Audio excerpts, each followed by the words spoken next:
Hello everyone and welcome back to my YouTube channel dito sa Seryosong Usapan with Kuya Jun. Eto na, naglalabasan na ang katiwalian dito sa flood control projects. At katulad nung huli kong vlog na yun na nga, napaghahalata yung mga senators na malamang na may kaalaman sa nasabing proyekto ng gobyerno para sa flood control project. At yung nangunguna dyan ay ito nga si Senator Joel Villanueva. Kasi nung umpisa pa lang katakot-takot na pag-deny yung ginawa niya na kesyo wala daw siyang kakilala, wala siyang nilapitan. At yung mga nung oras ng pahiring nila yan sa Senado dito sa Blue Ribbon Committee ni Marcoleta sa chairman, wala namang wala ka namang makitang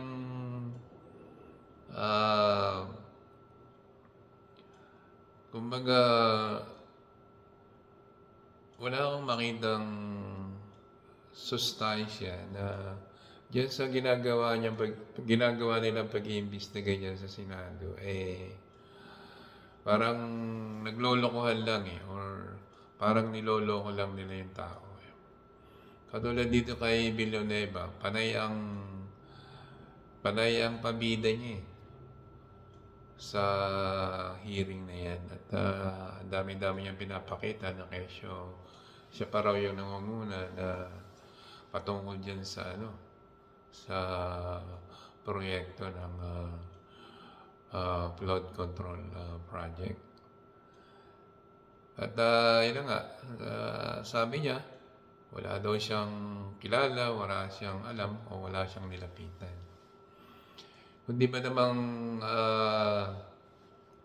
notorious talaga na na sinungaling sinasabi niya wala siyang kakilala naglabasan yung mga kuha ng mga litrato nila na kasama niya yung dating DPWH district engineer na si Alcantara na yun ang nagkaroon na ng problema dyan sa mga proyekto niyan sinasabi niya nitong si Villanueva na wala siyang nilapitan o wala siyang kakilala. Ayun, naglabasan na yan sa social media yung mga litrato nila. Pati yung litrato ng kapatid niya na mayor, nakasama din yung si Alcantara. So, sinong maniniwala sa iyo, Villanueva, na hindi mo kakilala yan si Alcantara na dating DPWH district engineer. Ikaw, luknukan ka ng sinungaling. Napakasinungaling mo. Kaya nung umpisa pa lang, napag-aalata ka na Kasi kesyo sinasabi mo na wala kang alam na senador na na-involve dyan sa flood control projects. Nangunguna yung pangalan yan ni Chis Escudero na nabigyan kayo ng pondo ang lalaki yung pondo na nakuha nyo o naibigay sa inyo. Ngayon, lumalabas, unahin na muna kita dahil ikaw yung ikaw yung masyadong nagpapabida-bida dyan sa hearing eh. Kada yung hearing nyo dyan sa Senado, pa-imbestiga dyan, kunwari, tinitira nyo yung mga contractors, hindi naman gagana yung contractors na yan kung wala din yung padrino dyan sa Senado o sa Kamara. Katulad mo, sa iyo, Villanueva, katakot-takot na pagdi-deny mo, katakot-takot na kasinungalingan ang pinagsasabi mo. Kaya ngayon, nabuking ka na sinasabi mong wala kang kakilala, wala kang nilalapitan. Ayun, nagkalat yung mga litrato nyo kung saan mo nakasama yung dating district engineer dyan na si Alcantara na dati may kaso sa mga ganyang proyekto. At yan na nga, napatunayan na maraming ghost project dyan sa bayan mo, sa Bulacan. Kumbaga sa guni-guning proyekto na pinagloloko nyo lang yung mga kababayan nyo dyan. Hindi lang kababayan nyo, lahat ng Pilipino pinaniwala nyo na gumagamit ka pa ng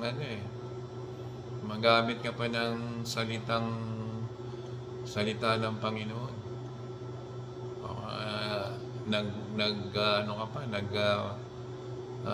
Nagpapastor ka pa nga dyan sa religion nyo. Pero ngayon, nagtuturo ka o nag-preach ka as a pastor. Tatay mo, pastor, dyan sa religion nyo niya, JIL ba yan? Ibig sabihin,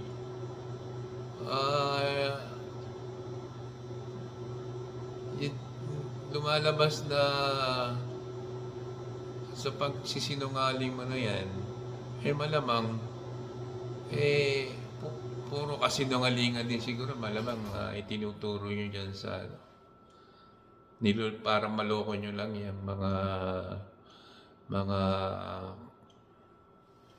kababayan nyo dyan o lalo na yung mga kamiyembro nyo dyan sa religion nyo. Hindi ka na grabe naman ang tigas ng pagmumukha mo, Villanueva. Gumagamit ka pa ng mga salita ng Diyos. Yung mga dyan sa salita sa Biblia. Ganyan ka pala kanuknukan ng sinungaling. At buti sana kung pakaraniwan sinungaling yan, kasinungalingan na mismong kababayan mo ay iyong pinagnanakawan. Na ang para sana sa kanila, para sana sa ikabubuti ng kabuhayan nila, ninanakaw mo pa.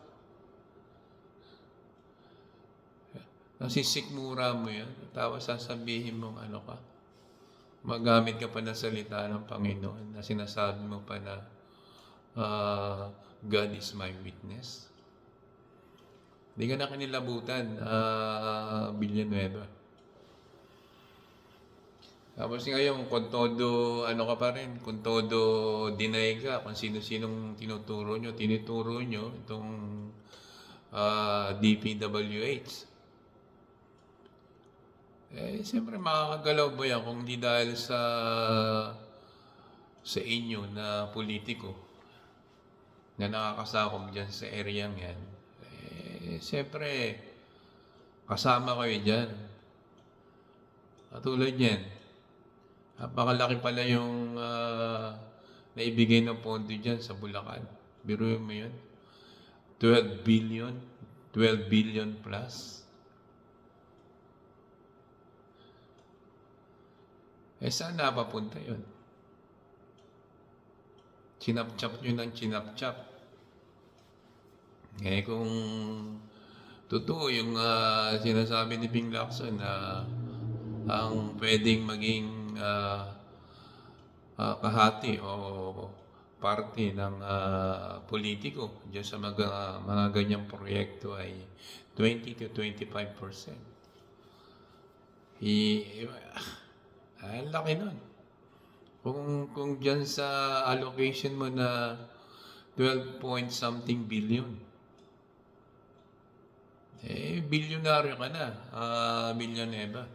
Kaya ngayon, kunwari, ikaw yung pinangungunahan mo na maibalik yung death penalty at maparusahan dahil sa ganyang mga modus operandi. Kunwari ka pa.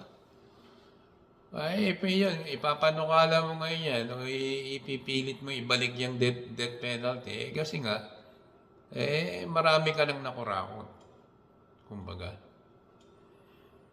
Diba? Masyado mong ginagago yung mga Pilipino Lalong-lalo dyan sa mga kababayan mo dyan. At lalong-lalo na yung mga kamembro nyo dyan sa religion nyo. Pinaniwala mo sila na ganun katotoo yung mga itinuturo mo dyan na bilang pastor. Kung ganyan ka naman pala, anokno ka ng kasinungalingan at anokno ka ng magnanakaw, kumbaga. Didiretsahin na kita kasi huling-huli ka na Kaysa on the spot, tinatanong mo pa dyan sa Senate hearing nyo na tinatanong mo pa yung DPWH Secretary na gusto mong sumagot siya na wala kang kinalaman. Ganun ba yun? Para mapaniwala mo mga tao na wala ka talagang kinalaman. Masyado mong ginagago yung mga Pilipino Masyado mong ginagago yung mga tao.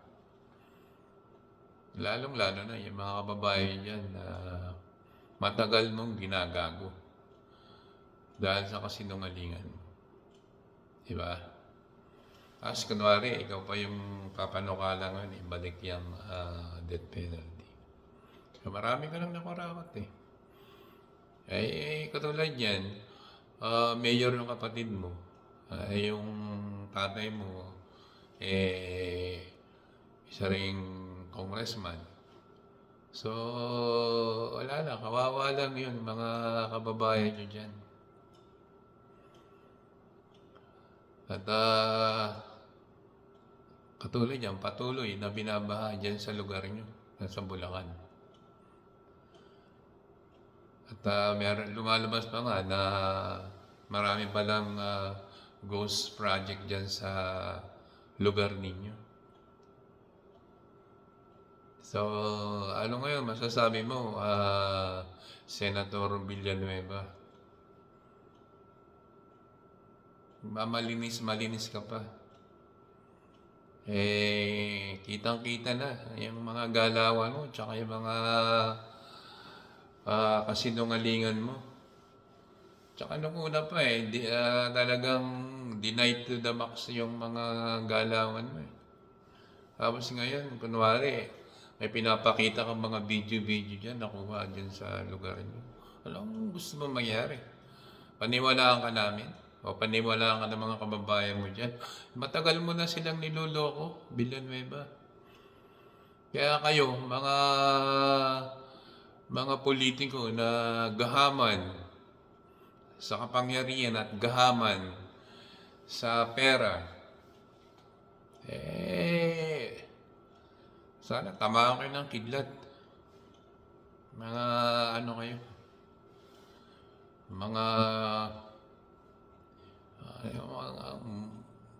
Anong dapat gamitin na words para sa inyo eh. Mga huwalang ya kayo. Kayong mga politiko na gumagawa ng ganyan. Kaya yan, sa mga taga Bulacan na kababayan nitong Villanueva, yung Senator Villanueva nyo, ayan, nakita niya, pinagloloko lang kayo niyan. Nagmamalinis. Kunwari, wala siyang kinalaman.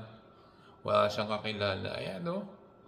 Nagkalat na yung mga kuha niyo dyan. Nakasakasama pa, nakating ribbon pa kayo.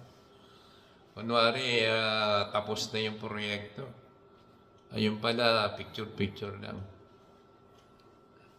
Biruin mo yung kawalang yan mo, Villanueva. Hindi ka karapat dapat na tawagin na senator. Sana nga, matuluyan na kayo, kayong mga politiko na gumagawa ng ganyan. Pahirap kayo sa bayan, pahirap kayo sa bayan ng Pilipino. Kaya kayong taga Bulacan na nasasakupan itong bayan ni Villanueva o yung mga Villanueva, mag-isip-isip po kayo. At baka niloloko lang kayo ng mga pinapaniwalaan yung pastor nyo dyan. Yun lang ho, opinion ko lang at naway makita nyo. Kung hindi nyo pa ba nakikita ang mga ginagawa sa inyo yan. Alright, so hanggang dito na lang at yun, patuloy ho tayong susubaybay dyan sa mga katiwalian dyan sa mga proyekto niyan at na kinakasangkutan nitong mga politiko, lalo na itong mga senador. Itong si Jesus Escudero, tapit na lang ho natin yan sa susunod. Alright, hanggang dito na lang at sana huwag niyong kalilimutang mag-subscribe, mag-likes and share at mag-comment na lang din kayo sa comment section. Okay, hanggang dito na lang. Thank you for watching and I'll see you next time. God bless.